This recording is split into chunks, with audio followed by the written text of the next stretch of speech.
Okay, welcome everyone. This is a unique we're doing tonight because we just finished a first retreat up here in what I'm now calling Anahat Monastery. It's in the Adirondack Mountains of upstate New York. We did this out of New Vita Preserve, so we just had our retreat Thursday night, all day Friday, all day Saturday, and just Sunday morning.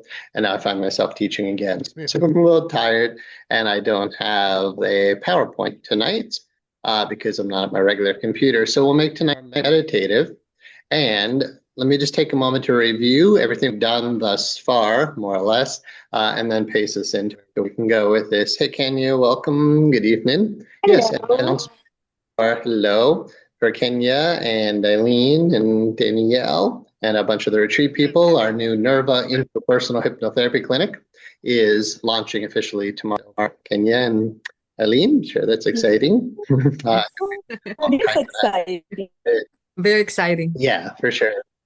And this is auspicious, launching it right after our first main retreat. Yeah. So good. Welcome, everybody. So yeah, this is the Sunday night life mastery course. Is anybody new to class? Not really familiar with any of this is all about? I think everybody looks familiar. For this, good. If you have any question at any point, anything you want to share, certainly let me know. So let's do an overview of the life mastery course because tonight's class is about the get organized process. And I apologize, I'm not going to show you that on the screen, but I'll talk through all the stages. Just ask everybody to do that for you.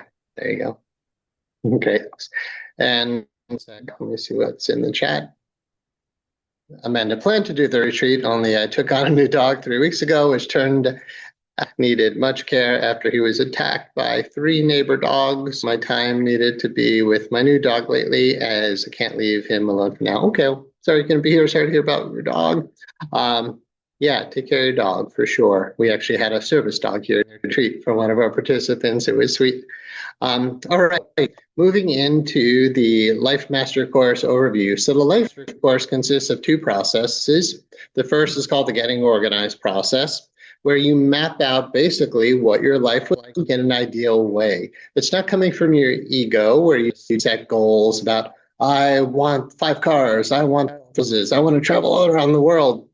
Anybody can come up with little stuff, but this process is about tapping into the essence of your being so that you're living your dharma, you're living your best life, which is kind of an Oprah term, right? Best life. But really, sincerely, you can use your mind to make any aspect of your life better. And aspects of your life that are doing well, it could very well be your mind that's causing the problem. So this process helps you to move towards where you want to go. And remember, the closer you get to the light, the more you're going to see your shadow. So I encourage you with this process to dream big and to think outside the box. Right? Like we have this one precious life. And in Zen, I mean, even if there's reincarnation, right? You with this body, the way you look, this situation, this is a lot. In Zen archery, they say 1 arrow, 1 life.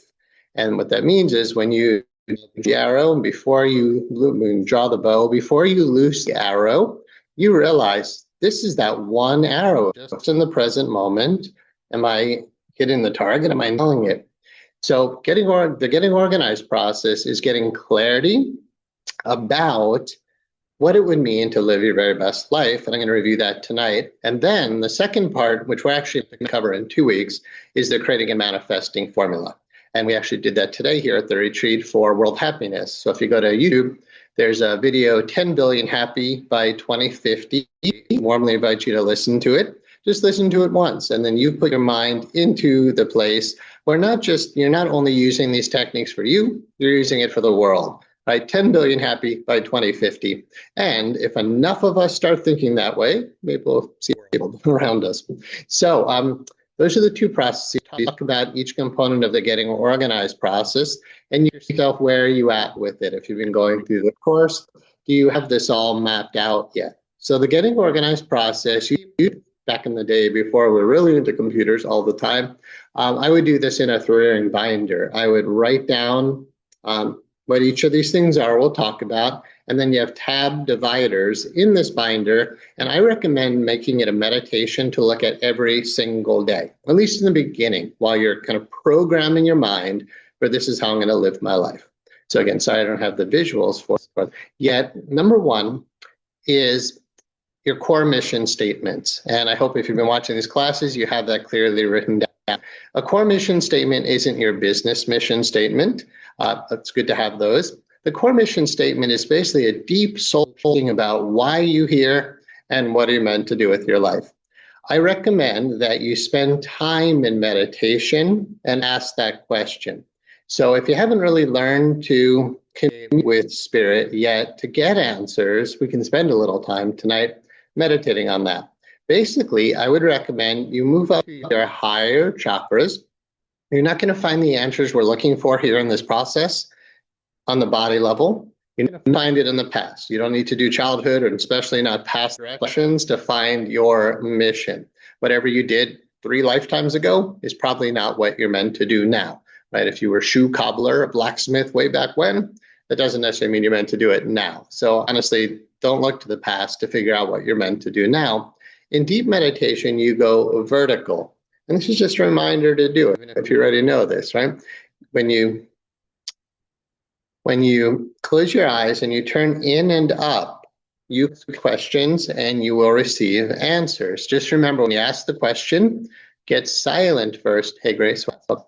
Get silent first before you try to answer the question yourself. And the 2 questions I would recommend asking for the core mission statement. Number 1 is, who am I? Right? If I said to you, who are you? I hope you're spiritually inclined. You might just answer, well, I am spirit, but as we all are, right? And if you said, but my mission is love, say, okay, great. But actually, all of our missions are love. Integrity, goodness, true. The core mission is when we're getting a little bit more specific. So I'll tell you mine, just to give you some context here. My core mission statement is to offer the world, and I'll pause there for a moment. Think about tonight, if you're still developing this, when I say to offer the world, I mean it. 10 billion by 2050 is a global vision. Our association, the International Association of Interpersonal Hypnotherapists, is a national mission. So maybe that's not what your calling is. We had a lovely person here at the retreat who's a hospice grief facilitator, and she works in her local neighborhood. She does yoga retreats in her local neighborhood. I don't know, but it's not necessarily a global vision, and that's fine. So just ask yourself, are you meant to help your local community? Or are you just working with 10, 15, 20 clients per week in your local community? Or is it online? Are you covering your entire country, or wherever you're at? So think about, what is your demographic? What is the geo demographic? Right? Are you going to work just for the whole country? Are you working for humanity? Or are you working for plants, for animals, for the planet in general? Okay, so mine is to offer the world through loving service. Ask yourself, how are you going to do what you do? So again, these deep questions in meditation. Who am I? And the other question is, why am I here, right? Or what am I meant to do? It's my purpose. A nice way to ask that, I'm completely theistic during this retreat we've just had, so I'm going to use one word. But whatever you call the divine, if you just say, God, my little prayer is, thank you, I love you, I serve you. That's really how you find your mission, right? Can I best be of service? So again, to offer the world through loving service, the wisdom and truths I've discovered over the years. So I was a philosophy of religion major. I study that stuff every day still. And I also have a strong background in Chinese medicine and, of course, hypnotherapy and neurolinguistic programming. So when you think about, for me, it's to offer the world through loving service the wisdom and truths I've discovered, because that's kind of what a philosopher does, right? What else do we have to offer? So ask yourself, what do you have to offer the world, right? What special skills, abilities do you have? That'll be slightly unique for you. And you might say it's what you're really passionate about, right? If I just have to go get a job, I'm not going to feel passionate about it. But you get me teaching, words start coming out, because I feel like I'm a naturally born teacher. But I'm talking about me. Ask yourself, what are you naturally inclined to do that you love to do? That honestly you would do whether you're getting paid either way, right? Whether you get paid or not. And it's not about the money when it comes to your mission. Even if you're having to invest everything can happen, that's what you do, because that's what you do when you have a mission. So I encourage you to think about, do you have a mission-driven life? A purpose-filled life? And again, I hope this far into the class, you do have this clearly written down. So again, mine is to offer the world, through loving service, the wisdom and truth discovered over the years in a way that relieves the suffering of all beings. That actually comes from the Bodhisattva vow in Buddhism. It comes from my strong background in Zen Buddhism. So ask yourself, if you think about where I'm saying to offer the world the wisdom and truths I've discovered in a way that relieves the suffering of all beings, that's influenced by a spiritual path that's very dear to me. So perhaps think about what spiritual paths are dear to you and why are they important. They're important to you, right? Because hopefully they're relieving suffering for you, helping you to feel more peace, more love, more calm, more certainty, divine guidance. Yet, how could you offer that to others? So part of this process, which we'll get to in a moment, deals with universal law. Whatever you want, give it away. Find a way to give it away. And you hear that towards the end of my mission as well. Okay, so to relieve all beings. I don't want to suffer, so I'm going to learn more about that and how do I offer that to others. So what are you doing to the world to help make the world a better place? To relieve the suffering of all beings in a way that's health, wealth, and enlightenment for myself as others, or myself and others. So my mission is to bring health, wealth, and enlightenment to the world. Part of it, it's not selfish, but the idea is if you want something, give it away. So I'm happy to have health, wealth, and enlightenment. So what is it that you're actually giving away? Right? Not necessarily things, but something of true value to the world. This real secret in A Course in Miracles, there's 3 reasons of the Holy Spirit. And the first one is to have, give all to all. To have, give all to all. So we're not just saying we're giving away all of our money, because when you give away things, they don't always just come right back to you. But when you give away ideas, they come back to you and they come back amplified. Ideas that are strengthened. So I enjoy doing these classes because I share ideas that I want to strengthen in me. So I hope at this point you have a clear core mission statement ready that says something about what you're doing, how you're being of service, what's making your life truly meaningful, purpose-driven. So we've covered that one already in a past class. So let me open to a moment for the group here. Any questions about the core mission statement process? How do we tap into it? What is it? Why is it important? All right, so maybe we'll get to a meditation towards the end, but for now, just remember, if you don't have those answers yet, take time in silence, close your eyes, turn to higher wisdom, meaning not your body, not your emotions, not your conscious mind. You're not going to find these answers in the subconscious or in the conscious mind. You have what's called a superconscious mind, higher self, oversoul. It's real, the voice for God. I call it the Holy Spirit. Take some time, if you haven't, just say, who am I? Remember, revelation doesn't go from you to that higher wisdom. It comes from the higher wisdom to you. So you're not turning to God, telling God how it is. You're saying, you tell me how it is. How can I best be of service? When you get those downloads, the Life Mastery Course Getting Organized process is to write them down.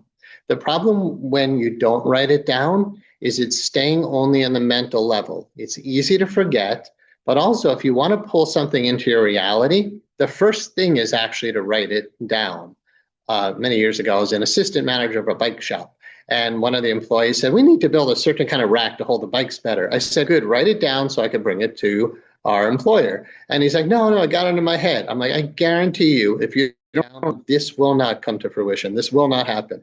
And I was young, but I knew at that time, if he doesn't actually come up with a plan to present, this idea won't go anywhere. It didn't go anywhere. So when you get your mission statement clear, write it down, put it in your binder, or if you're using a PowerPoint or some kind of computer software to see this clearly, great. But the point is you're looking at it almost every day, right? Especially, like I said, in the beginning, so that you program it in deeply to your subconscious. So that's step 1. Again, stop me if you have any questions or anything you want to share.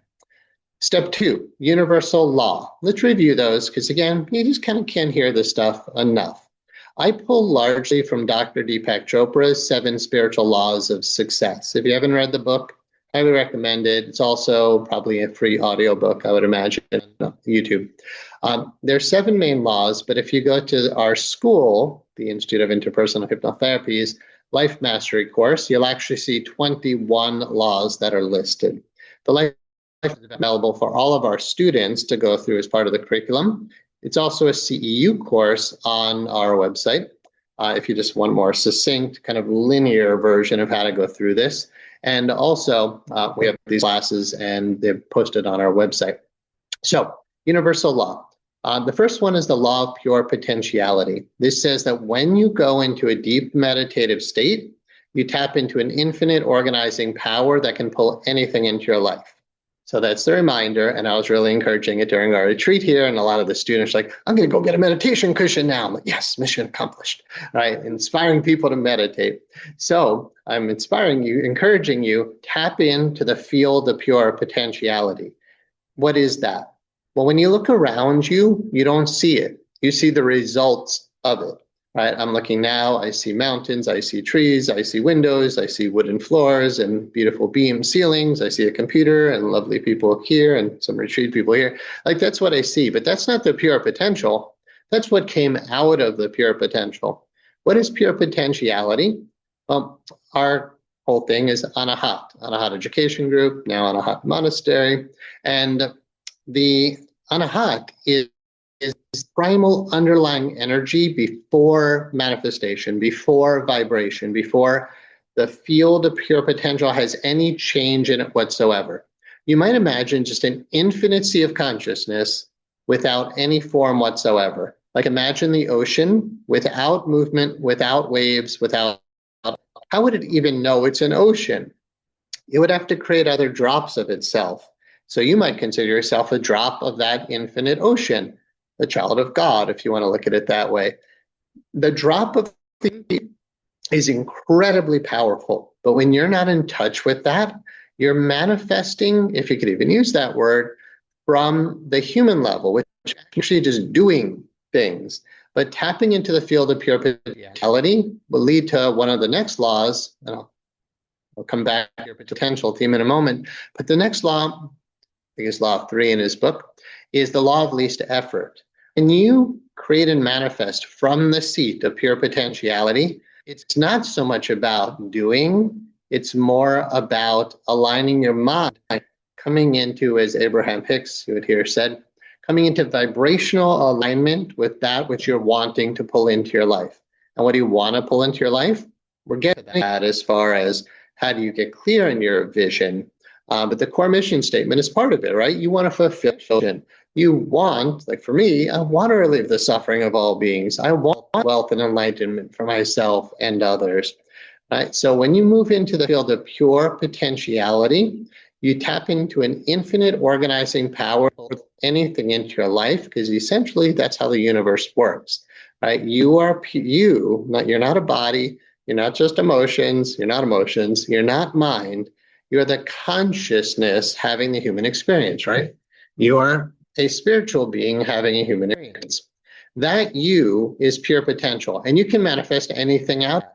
The problem is you can manifest anything out of that. So if you have wrong thoughts, which would usually be false beliefs about self, I'm bad, I'm useless, I'm stupid, I'm unlovable, I'm not good enough, I'm unworthy, I'm a sinner. When you hold very negative thoughts about yourself, realize there are no idle thoughts. All thought has creative power. So when you tap into this seat of potentiality in deep meditation, you tap into this power, pull whatever you want into your life in a very effective way. So that's rule 1, and law 1, and it implies you spend time in meditation. That meditation would be more transcendent, not so much focused on things, not so much focused on your body or your heart, your emotions, or your mind. Go deeper than your own mind. Spend time in the silence of your own soul. Then what you start holding consciously in that space is basically where your life is going. What we dwell upon, we become. Where you use this process, you're dwelling upon what you want. You're kind of forcing your mind to say, I could think about a million things, most of which probably aren't so good, but I'm going to focus on my mission and what I'm meant to do here. In our retreat, we were just talking about this Japanese term jiriki, or the Sanskrit term sanyam. They both basically mean intense concentrated power. We only develop that basically through meditation. Now, we can define meditation loosely and say lots of people can tap into intense concentrated power. Musicians would have it when they're fully in the zone and they've mastered their art. A surfer might have it while they're riding the wave. But a meditator cultivates present moment awareness, but then learns to move it deep, deep, deep within. From that place, you're tapping into this power to manifest into your life your mission. And again, that's going to be success in every aspect of your life. Law 2, universal law 2, the law of intention and desire. This says that if you want something, want to pull it in, if you intend to manifest something into your life and you want to, the universe has a way to make it happen. Repeat this stuff to yourself often. Right? The law of pure potentiality.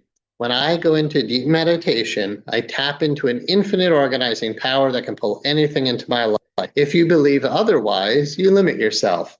And then the law of intention, desire. If I intend to manifest something and I want to, the universe has a way to make it happen. If you're not thinking that way, then obviously you're thinking, this might not happen. The reason I'm on this planet might not be successful. In A Course in Miracles, it says, I thank you, God, for a guarantee of only happy outcomes. But we are capable of tremendous delay. You can procrastinate for lifetimes. And what do we usually say about reincarnation? If you don't get it right this time, you're coming back to do it again. And with global warming and all this stuff, I don't know if you want to come back to do it again. So you may have heard me say this quote from this Jewish rabbi. He said, yes, Jewish, like, yes, we believe in reincarnation, but only a fool waits their next lifetime to do what they could do now. That was said from a Jewish rabbi. It's very similar to the Zen monks, Zen archery, who would say, one arrow, one life. Okay, so do you know what you want? Do you have a clear intention? That's what we're doing here, getting really clear intention, knowing what you want so you can get it. I use this line in a lot of my clients' hypnotic programming. I know what I want and I get it. You're welcome to take that idea if you like, ideas that are shared or strengthened. I know what I want and I get it. Again, not egoic wants, but I want to fulfill my mission on this planet. If someone sent me to this planet to do something that no one else could do, I would feel an obligation to fulfill that mission. In A Course in Miracles, it says, I'm only here to be truly helpful. I'm here to represent him who sent me, or her who sent me. So you are here to represent divine love. Maybe you see it otherwise, but that's how I see it. And if you do see it that way, how would you live your life? What would you do? That was law 2. Law 3, the law of least effort. We covered briefly. True creating and manifesting happens with effortless ease. So when you just surrender to this process, allow things to unfold, you release the stress and the tension around it. Stress and tension, vibration, these are the worst energies to try to manifest your life from. Like, oh, baby, sorry, I'm really desperate. While you're worrying, here's the thing about worry. Worry is inverted imagination. Worry is inverted imagination. When you're concerned about your future, you are visualizing what you don't want to happen. You are putting strong emotion into what you don't want to happen. And you're thinking the thoughts about what you don't want to happen. That is how we manifest in our life. So there's no such thing as false hope, because hope is a creative force. It's rooted in imagination. So if you're stressing over this, you're in the wrong state of mind. My advice, meditate first, get really quiet, really peaceful, really clear. Why? Because you can, and it feels good. You get out of the past and out of the future. When you're totally in the moment, there's no fear. Then law of least effort says, from a peaceful place, start consciously in your mind that which you're bringing into your reality. And once we start doing that and creating a manifesting formula, then it'll be effortless. Now you'll take action. This whole formula, the system encourages you to take massive action, because if you're serious about a mission, you're going to do it to succeed. Okay, so least effort doesn't mean I'm not acting, but it's similar to a surfer. You're riding that wave. Everything's getting lifted, right? You're having a great day. You're exploring the ocean. People are watching. You're hanging out with your buddies, but it's effortless, even though it's happening. It's because when we come into the moment, when we align with spirit, we're in harmony with the Tao. In case you don't know what that is, I didn't know when I first heard the word. Tao is not D-O-W, it's usually T-A-O. It's a Chinese concept for basically the flow, the way, the harmony of the universe. When you're just riding the wave of Tao, it tends to be relatively effortless. And I say relatively because it doesn't mean you're not putting in the time, the energy, the money. If you want something, you basically invest time, energy, money, right? Put everything into it. Have, give all, to all. So you're willing to put everything into it because you're here on earth for a reason. Law number 4, not necessarily in a specific order, but the law of karma or cause and effect. Simply stated, and we all kind of get this, don't put anything in these formulas you wouldn't want to come back to amplified, because that's how it works. Right? So cause and effect are one. If you are angry and you get a headache from that anger, it's not that your anger just caused your headache. Your anger basically is your headache. Cause and effect are one. So whatever we put into the formula, we need to know that that's cause and effect are one. It's going to be right there in our life at some point, but amplified. So basically, be a good person, right? Only do good because it is coming back to you. That relates also to the next law, the law of giving and receiving. This says, as I mentioned, if you want something, give it away. A Course in Miracles teaches that giving and receiving are one in truth. During the retreat here, we're sitting in a circle meditating, and I said, I want you to send energy around to the right, clockwise around the group. As you exhale, send it around. As you inhale, pull it back in from where it is you from the other side. And we just kept sending energy around the group. I didn't ask everybody, but I know every time it came back around to me, I'm like, oh, you send energy out, it comes back to you amplified. Giving and receiving are one. So if you want something, find ways to give it away. You want peace? Dedicate your life to teaching peace. You want to help heal others to be healed, right? You learn about healing, you dedicate your life to healing others. Okay, that's the law of giving and receiving. If you want it, give it away. It's the law of non-attachment or detachment. I prefer the word non-attachment.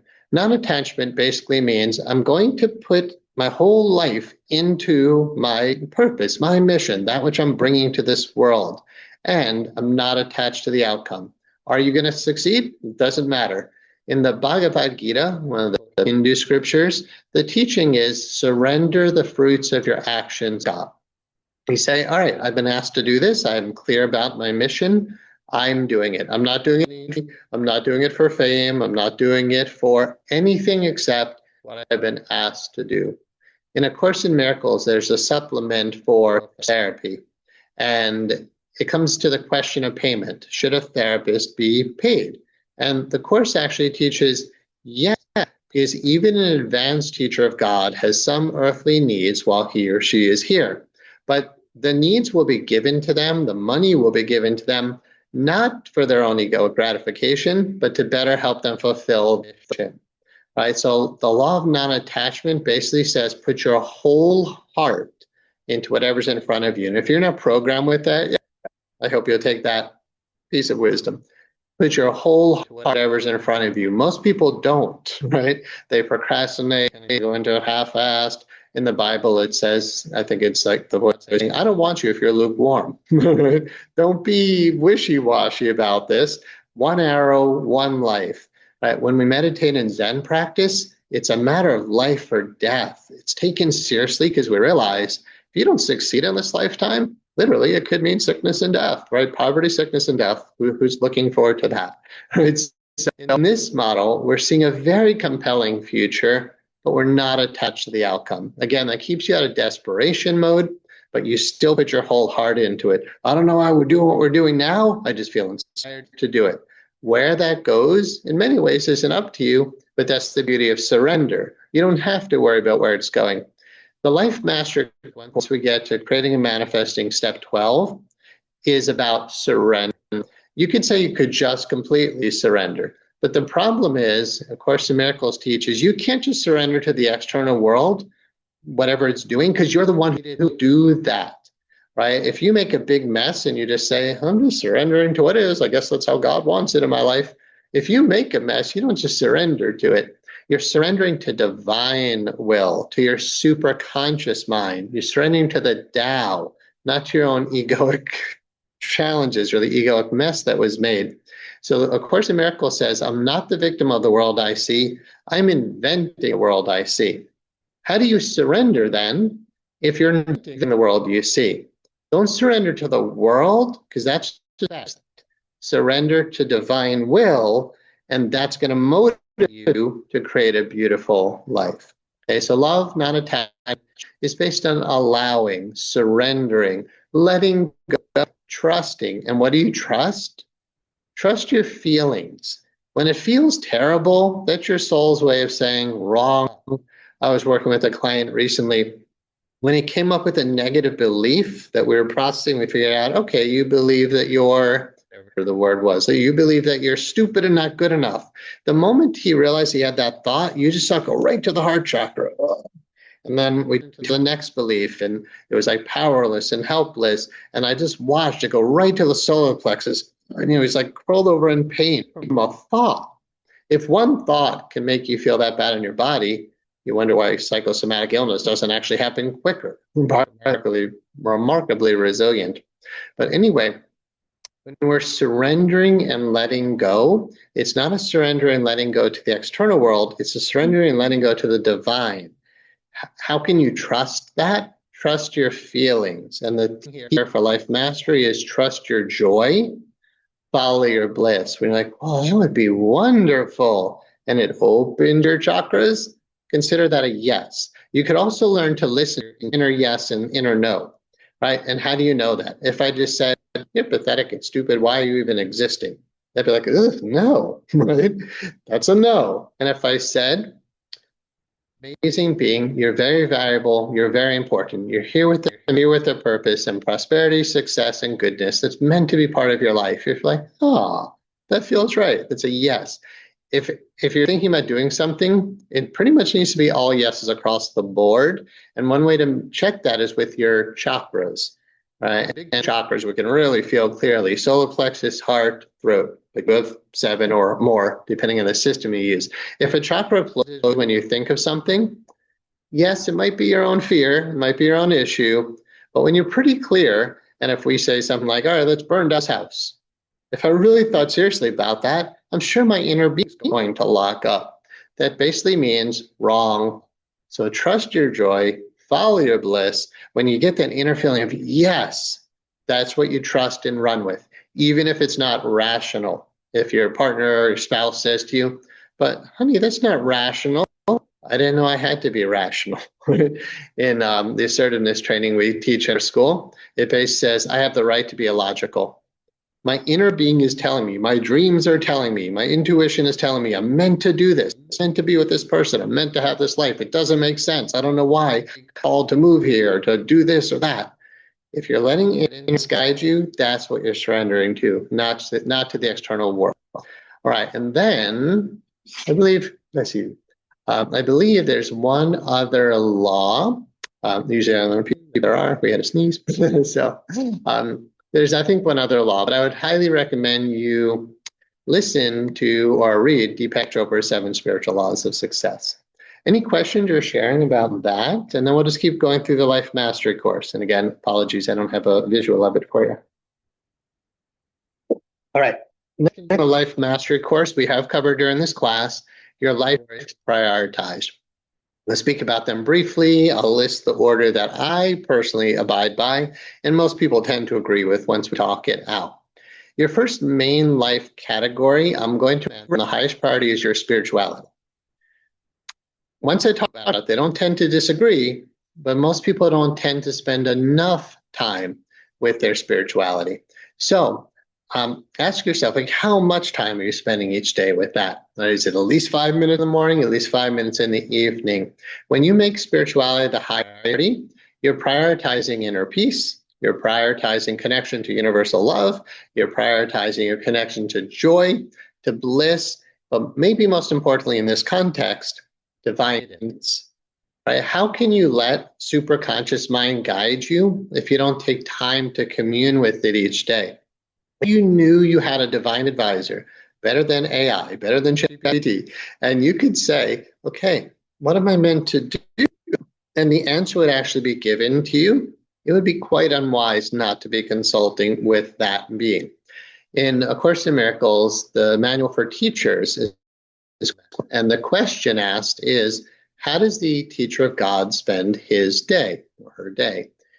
The answer is, for the advanced teacher of God, this is a meaningless question because he keeps in constant contact with the answer and is told all he'll need to know whenever he needs to know it. There's a certainty in that you don't get when you think for yourself. When you let higher consciousness think for you, it's actually relatively easy because you don't have to make decisions. Jiddu Krishnamurti, he said, all decision is the sign of a confused mind. If you think there's decisions to make, you're still caught in your ego. When you go to a restaurant and you look and there's 50 items on the menu and you say, I don't know what to eat. Ask guidance, what food would be most harmonious? It's not really just like what I want, it's what would be the wisest thing to do? What would be the healthiest thing? There's going to be one really right answer. That's what you follow, that's what you trust. So when we prioritize spirituality, you want to spend time with spirit. I mean, how do we define spirituality? It's not the stuff you do, it's your time spent with spirit. However, but remember, we subcategorize these priorities. So the category for spirituality, subcategorize with what you do to tap into source. So meditate is a good thing to put on that list. Yoga is a great thing to put on that list, and that covers other categories as well. If you're doing yoga practice, that works for you. Studying scripture. In Buddhism, we say Buddha, Dharma, Sangha. You have a teacher, a set of teachings, and a community of practitioners. If you succeed spiritually, usually in Buddhism, the advice is have a teacher that you can really trust. Have teachings that you know are from source, not some human being's ego, and have a community that the Sangha that you can keep good company with. In Sanskrit, that's called satsang. A very good formula for success, keep good company, right? Hang out with those whose lives are devoted to truth, that are devoted to God. Okay, so I recommend prioritize your spirituality. Christ said, seek ye first the kingdom of heaven, and all things are added on to you.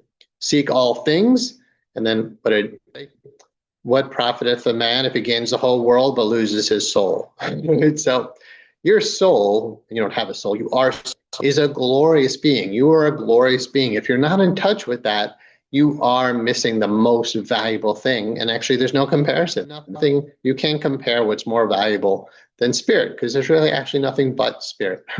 There's only one love, and you can't compare that to anything else. What's more valuable than love? Valuable than peace? Much more valuable than you, who are peace and love. Prioritize you, prioritize spirituality. Number 2, and emotional health. So you're writing this stuff down, ideally, and you're getting an organized binder. I know spirituality is important. I look at that every day to remind me. 2, mental emotional health. What do you do to keep your mind and your heart in a good space? Ideas, hypnotherapy, traditional therapy, if that's for you, any other type of therapy, neurolinguistic programming, things we use to get our minds into a good place. Also binaural beats, isochronic tones, solfeggio tones. I listen to those every day. Just type it into YouTube, you get tons of stuff.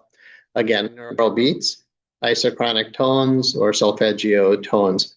They help to cause brain hemispheric synchronization. You'll basically think better, but there are different vibrations to help you to move into, you can be more relaxed. Are you moving into deep, deep, deep meditation? Do you use it to sleep? You could use it for accelerated learning. I definitely use that to keep my mind and heart in balance. Use headphones and a binaural beat, or one of those things we're talking about. The life map to me is a mental emotional health process.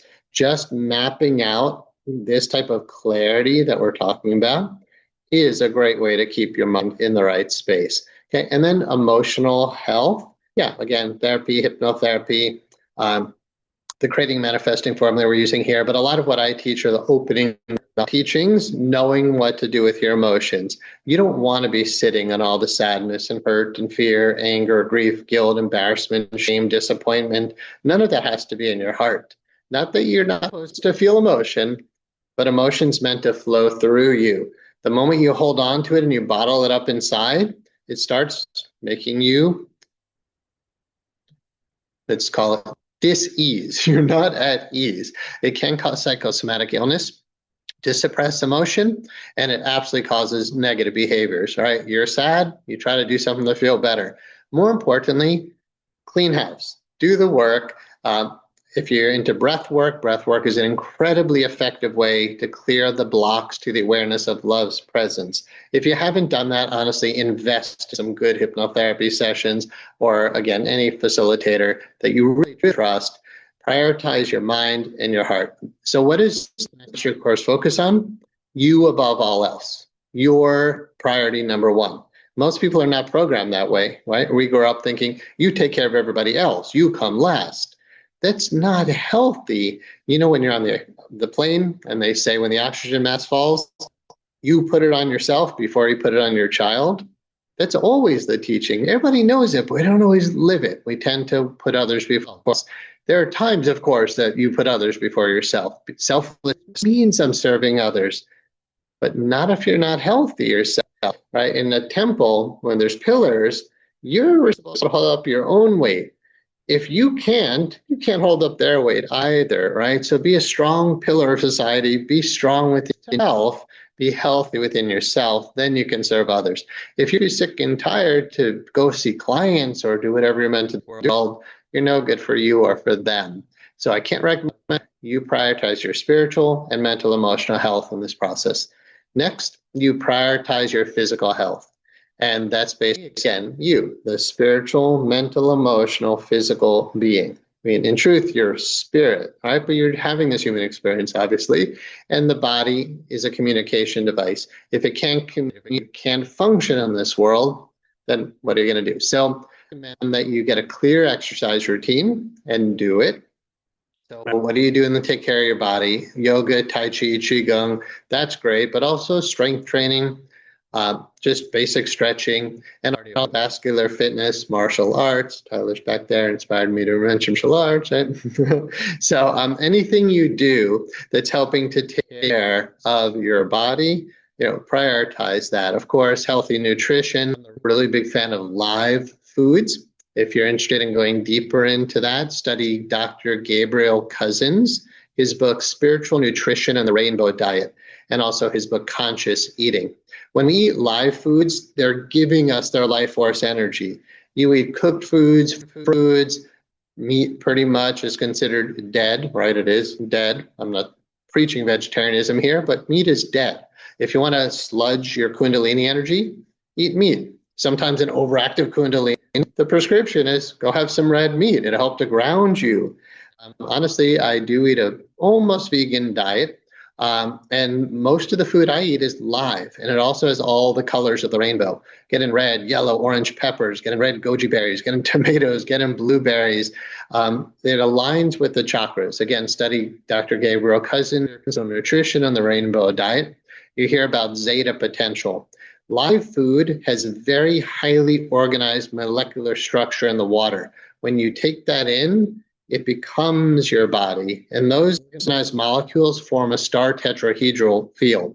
If you've studied my Anahat meditation system, you'll know why that's important, aligning your body with the six-pointed star. Okay, from there, the next category I highly recommend that you prioritize are your relationships or your career and finances. It depends where you're at in your life. But if you're just starting your life, seriously consider your career and finances. Right? What do you do to make good money so that you are financially secure? You wouldn't want to have children if you didn't have money, and you wouldn't necessarily want to manifest a partner who wasn't financially secure, like you both financially secure, right? Two people together who make money is a more solid foundation, right? So I highly recommend it. Prioritize your career and financial success, and we won't go into detail here in that. Then your next category is very much about your relationships. The two things I recommend there that you can write down if you haven't already, only loving and harmonious. That's basically my rule number one for my life. If the relationship is harmonious, it's just not happening, right? Red velvet rope, you're getting in, we're not going there, right? If you're not bringing harmony in my life, why would I want that in my life? Not that people don't sometimes, right? But you're not intentionally manifesting drama. Okay, beyond that, we have another component of relationship, which is holy relationships. Study A Course in Miracles for this. It's the difference between special relationships and holy relationships. And when they're holy, they're coming from spirit, they're coming from love, they're coming from people filled from within who are sharing in that fulfillment. Special relationships are desperate, needy, codependent, clingy, and they're secretly rooted in hatred. Because if you make the other person right, if your spouse is the one person who makes you happy, but nothing else makes you happy, you actually secretly really are afraid of that person. And therefore, when you're afraid of something, you tend to get angry at that something.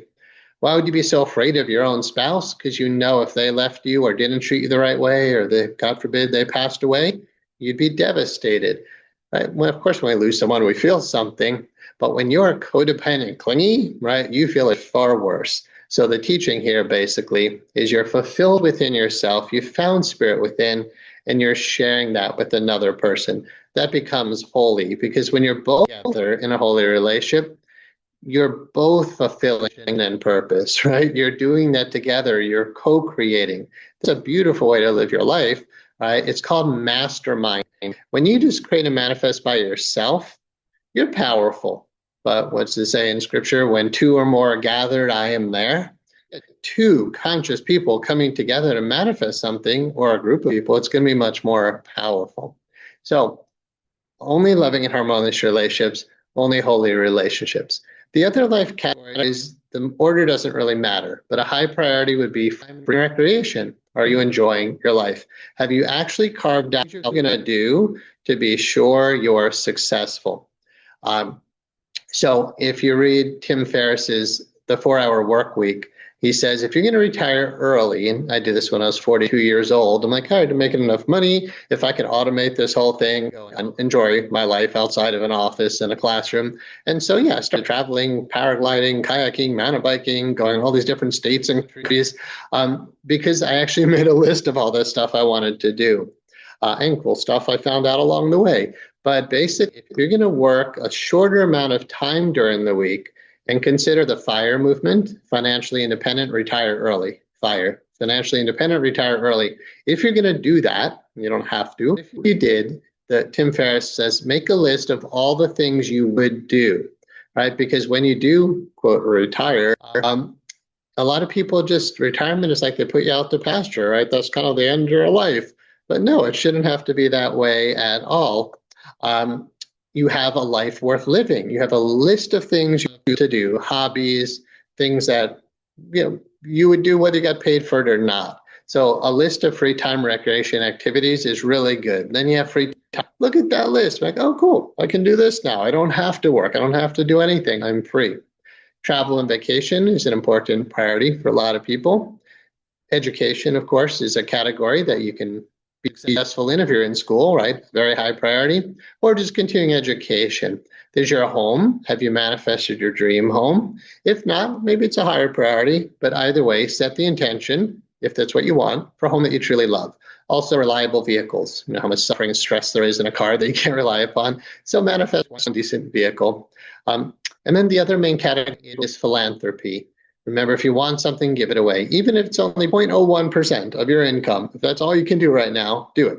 Just a way to give some money away to someone else. And if it's not money, volunteer your time, volunteer your wisdom, right? Volunteer your presence just to be there for someone. All right, so we've just talked about the core mission statement, universal law, life categories prioritized, and then we can start moving into your long-term vision. So we haven't really talked about that too much yet in this class, so let's spend the rest of the time looking at vision. So when we talk about long-term vision, this here is to work backwards, not to say, okay, here's some bricks, let's just go build something. That's thinking short-term, okay? It wouldn't be hard to get some lumber and some stones, but what are we going to do with that, right? If we have a vision for, let's say, a hospital, we say, okay, in 10 years, I want to have a beautiful, holistic, spiritually minded hospital that truly gives great, great, great care. Okay, now we know what to do with that piece of, with the wood and the stones, right? We know we're going to start to build. Working backwards is a really powerful idea because you know where you're going, and every step you take along the way is actually meaningful and worthwhile. Remember, 1 hour, one life. A Course in Miracles taught useless journeys. Right? Are you on a useless journey? When you wake up in the morning, how are you using your time? When we get really clear on priorities, we tend to use our time better. And, we talk about you want to save money, you want to be resourceful, but the most important resource you have is time. And especially as you get older, you're like, whoa, I'm running out of time, right? When you're younger, you think you just have forever time, but no, eventually a whole decade went by, another decade went by. And I think had a poem about that. So I'm like, I spent the first 10 years of my life or 20 years of my life, I forget the exact poem, sorry, but you can waste decades of time. So here, prioritize clarity on the long-term vision so you know what you want and so you can get it. What we do for that is think of each of the life categories and you say about 5 to 10 years from now or more, 5 to 10 years from now or more, where do you be in your life? What would it look like? Now, again, how do we come up with those answers? You could just dream up 5 mansions and 10 Rolls Royces, and what would you really have? Responsibility and a lot of oil changes and a lot of groundskeeping maintenance. Like, why do you want all those? It's not about that kind of wanting. When I say long-term vision, it's about going deep into spirit, and it's not goals. Here's a way to understand the difference between what we're talking about as opposed to just egoic goal setting. Egoic goal setting would be, I'm going to get the 5 mansions and the 10 cars and the 15 trophy wives, whatever you might dream up, right? But again, it would be a lot of useless journeys. That's kind of goal setting. I use the term vision. So how do we find vision? What is vision? It's in the higher chakras. Your crown chakra is spirit, pure potentiality, source. That is actually vision. It's called Yog Darshan, the vision of oneness. If you want to start opening to that, A Course in Miracles has 2 lessons that are relevant here. One says, above all I want to see. Above all else I want to see.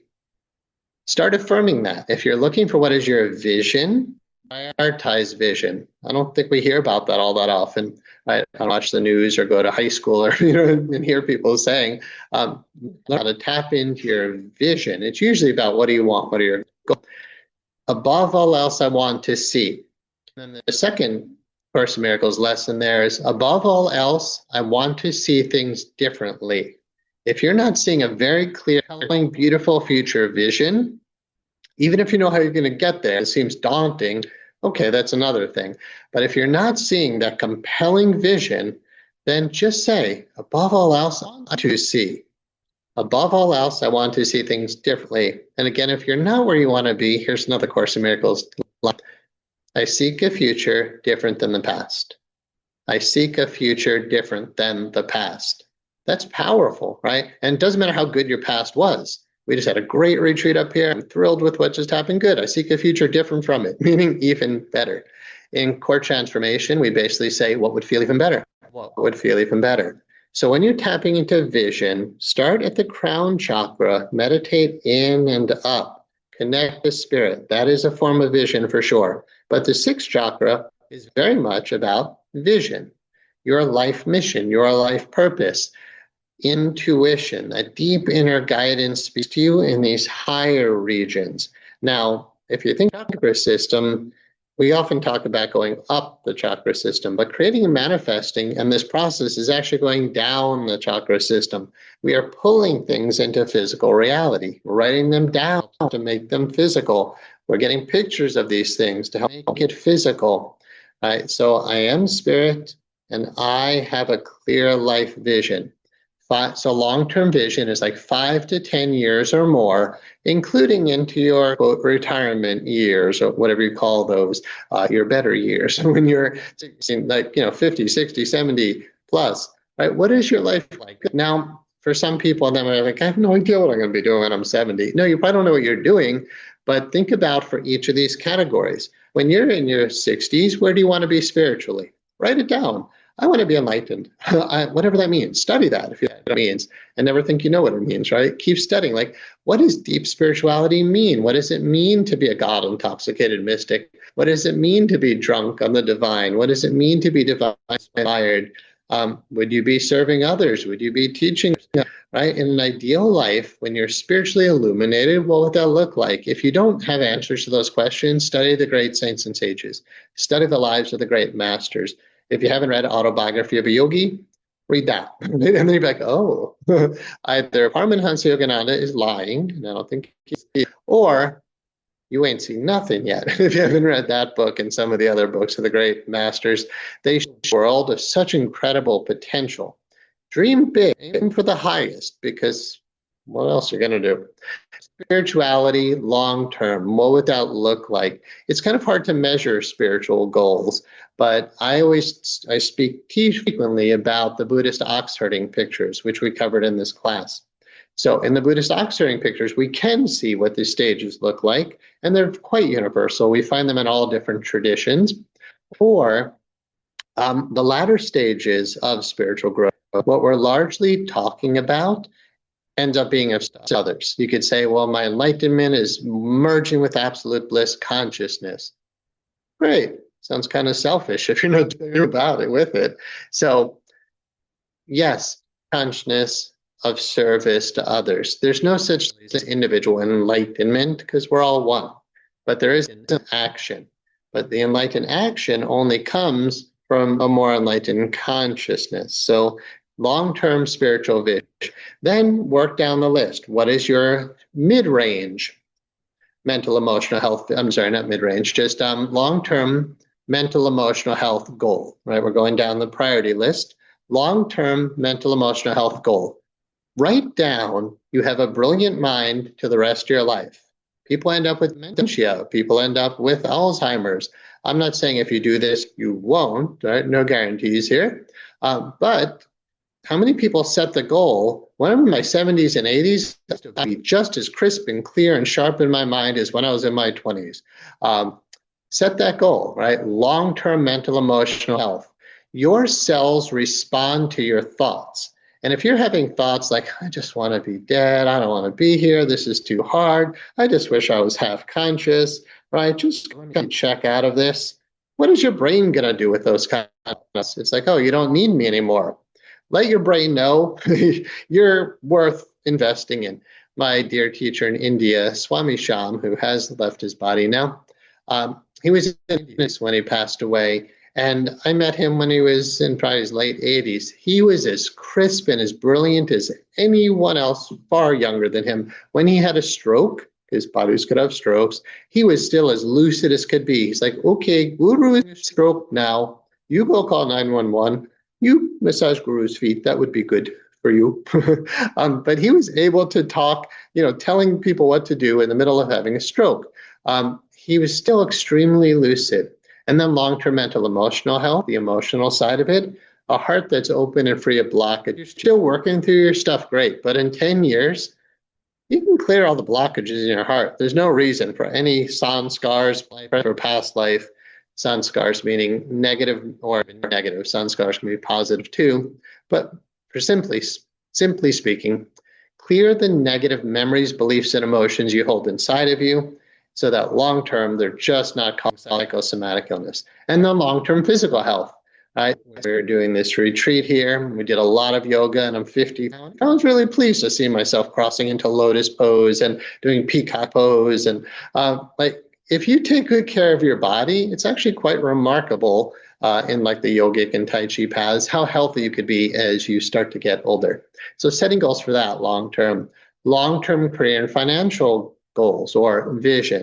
So what I would suggest for long-term vision for career and finances, just a few thoughts. Multiple prosperous income streams, multiple passive sources of revenue. You're making money whether you're working or not. You're making money when you're sleeping. You're making money when you're traveling. I recommend creating at least 7 for long-term. For 5 to 10 years or more, create 7 or more prosperous sources of income. Right? It's scary to think about not having money as you're getting old. So savings, of course, investments, of course, but multiple long-term prosperous sources of income. Just that one idea will change your entire life if you choose to adopt it. So write that kind of thing down. Write down 7 or more lucrative or prosperous sources of revenue, income streams that bring me money whether I work or not. Even if 1K or IRA got wiped out, even if I lost homes or whatever, I still, investments, I still have money coming in no matter what. Okay? And then a good principle that you really start early with is 10% of all I earn is mine to keep. 10% of all I earn is mine to keep. That comes from The Richest Man in Babylon, the book. You can listen to it in audio on YouTube, I'm sure, for free. The Richest Man in Babylon. It's the difference between a free person's mentality and a slave mentality, basically, because it's written back in the days of Babylon. And what does it mean to be enslaved where you have to work as opposed to being truly financially free? So we do because we're being of service, but do you have to? Not if you're financially. You do it because you want to. You do it as an expression of love, right? And of course, most of us are not at the place where we can just stop anyway. So create multiple prosperous income streams. You do it by investing in yourself first. 10% of all I earn is mine to keep.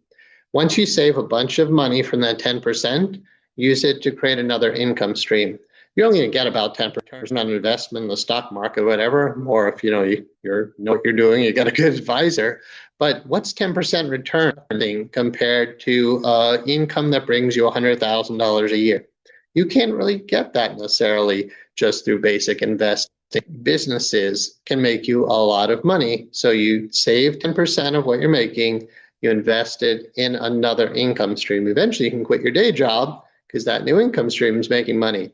But you save 10% of each new income stream, and then you can keep more and more sources of revenue. And then long-term goals for your home, your cars, right? How wonderful it would be if your home is totally. This is not always the best move, right? Even Mark Zuckerberg carries a mortgage. But think about what would it be like if I knew I could pay a home right now? What would it be like if you're like, hey, I own cars. I don't have to go buy a new car. It's a nice feeling to be really free in that way. Okay, and then every other category you can think of, which we won't go into, long-term. Beyond that, the getting organized process encourages now mid-range. Mid-range vision is 5 years, right? So long-term vision, 5 to 10 years. How do we set the mid-range vision? Down. You might say maybe half. So let's say your long-term vision is $10 million worth. Okay, then maybe your short-term vision, maybe that's $3, $4, $5 million net worth. And then what a short-term vision. Okay, so when you do the mid-range, say, where do I want to be in about 3 to 5 years? And again, where is tied into deep connection to spirit. And from that, you're doing it for each life category. What is my spirituality looking like in 3 to 5 years? What is my mental emotional health like? Trust me, write down, because again, 3 to 5 years, some people are worse off mentally, not you, because you set a very clear intention. I will still have a brilliant mind in 3 to 5 years. I will still have a thriving intellect. I will still have an excellent memory. My heart will still be open. I will still be emotionally healthy and free. Write it down. Physical health, same thing. 3 to 5 years. I'm still exercising. I'm still eating healthy. I'm still at my ideal body weight. I'm still drinking plenty of water. I'm having impeccable nutrition. Okay, and then same thing for career and finances, relationships, and the other categories. Like if the dream home might not happen in 3 to 5 years, but where would you be in that time frame? Once you've done that for long-term and mid-range, then your short-term goals are 1 to 2 years or less. All right, 1 to 2 years, where would you want to be? Or short-term might be what's happening in the next month or two. How do you meet the short-term goals? They're always based on the long-term and mid-range goals, right? So if I know, okay, we're building this house, okay, but that's 10 years from now. Okay, in 5 years, we're going to have a thriving holistic medical center. We're going to be in a year or two. I'm going to have my own hypnotherapy practice. I'm moving towards something, right? But why would you do a short-term goal for a career choice? Only because it's leading to the mid-range and long-term. So that's what I found makes this process extremely effective You're working backwards, so you're not wasting steps. Like if somebody comes to me and says, hey, would you like to be part of this business? I can just look at my Life Mastery course and say, is that part of my vision? It's very easy to say no, because it's a useless journey. It might sound good. It might sound like it's going to make money. I had never heard of moringa. Maybe you haven't. It's like an herb. And it's like supposedly a really healthy herb. I had a friend. He's like, hey, we can get it. Nobody knows about it yet. And we can make $1 billion. I'm like, that's great. It's just not my life's purpose. Right? I know Spirit has never told me I should be investing in moringa. Right? So if somebody or somebody comes to you, you really need to check, is it aligned with my mission, my dharma, my purpose? Again, avoid useless journey. Whole heart into whatever's in front of you, but a fixity of purpose. Right? I know what I want and I get it, and I don't time. There's no distractions and there's no procrastination. There's one arrow, one life. Okay, so we have long-term, mid-range, and short-term vision, and we get really clear on what their short-term vision looks like, so we know what we need to do to move forward. I'll wrap this up in a sec and we'll open up to Q&A, and then we can wind it down. Once you get the very clear short-term vision, then start making a to-do list. I use a to-do list every single day. It's usually what I need to do for the day, right? Like I need to call these clients back. I need to respond to these emails. I need to run payroll. That's just normal daily stuff. I got to do the laundry. I got to mow the lawn. But on the right side, I often put down some of the bigger things that are in the short-term goal vision. So let's say you want to be a nationally published author. That's maybe a mid-range or long-term goal. Then your short-term goal is probably going to be something like a manuscript. On your to-do list, write that next chapter. The to-do list forces you to do, if I write it, here's one principle. If you write it down on the to-do list, you must do it. You're the boss. You're holding yourself accountable. Your boss is the hard taskmaster. If your boss, you, writes down on your to-do list, do this, you do it. So if you're writing a book, on your to-do list, in my day, I'm writing one chapter. And then the next step after your to-do list is a day timer. Not only are you going to write down on the to-do list, write that chapter, go to your day timer, your calendar, however you're doing that, and actually carve out 2 hours to write the book. That's how it's going to happen, right? You want to be a published author, you've carved out time to write the book, it's on your to-do list, you're going to do it, it's aligned with your short-term and long-term vision. Okay, so basically the whole Life Mastery course, Getting Organized process, is down the chakra system, working from the highest down, from pure potentiality all the way to what are you going to do tomorrow morning. But it's a highly aligned way of thinking instead of just a reactive way of thinking. Reactive is my to-do list. This is what life is telling me I need to do today, so I'm just going to do it. The problem is you're like a person drowning in the ocean. You're just looking to what to do next. Well, there's somebody over here, I'll swim over. There's a little raft over here, I'll swim over here. But when you see a lighthouse on the shore, swim to the lighthouse. That's the most surefire way that you know you're going to get to land. Keep the big vision in mind and looking down so you know, all right, this is what I have to do next to get towards that vision. Again, a to-do list and a day timer, we haven't really talked about yet on this class, become a big part of it. The last step in the Life Mastery's Getting Organized process is a collage. Map out what it will look like. You can use poster board, they call it a dream board. You can go to Google Images, copy and paste, like just find an image of a nice home that kind of what you want. Copy it, put it into a Word document or a PowerPoint, or print it out and look at it frequently. A lot of people do this. They'll put like, $1 million bills on a piece of paper. That's not how people get wealthy, right? If you're going to say, I want millions of dollars, what does that actually look like? Now, just homes and cars, right? How would you see in portfolio? Right? How would you see other types of savings that you have? Okay, so visualize it. Lead us, and we'll cover this in the next class. We'll spend the whole class basing and manifesting formula. Because we made it this far, and I hope next time that we meet in 2 weeks, you will have ideally the entire getting organized process done for you. And then it's not a super hard formula, but it's worth spending time with, that you'll start plugging into that formula. So the collage is really helpful also because you can show it to other people, right? Ideas that are shared or strengthened. Right? When I'm building, which I always am, the next part of our vision, I need to share with my team so they know what to act upon. Right? You can just sit down with your spouse or whomever you're going to sit down with and say, hey, here's where we're going with life. This is what we're going to visualize together. Okay. Or of course, just for yourself. So on the collage, have images for your spirituality, your mental emotional health, physical health, career and finances, relationships, home, vehicles, travel, vacation places you would go to, anything that you dream up, basically. All right. So let's to plug that in 1 sec. All right. So the lighting in this room is funky. Any questions you're sharing about this whole process? We spent quite a few weeks talking about it, but that was the summary without going into all the different teachings, right? Just the summary of the whole getting organized. Any questions you're sharing?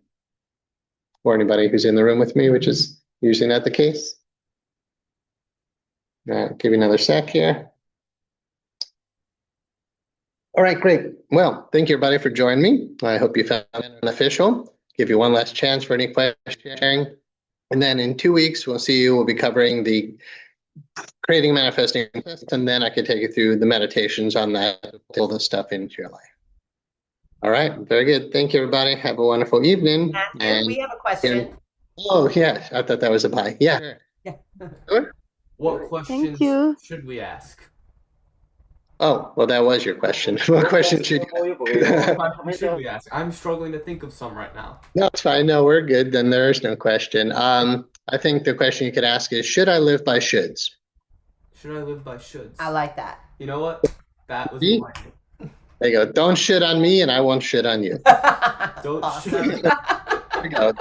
No shoulds. The gem I was looking for. But that's worth acknowledging for a moment before we wrap it up. There's the wanting part of you, and there's the should part of you.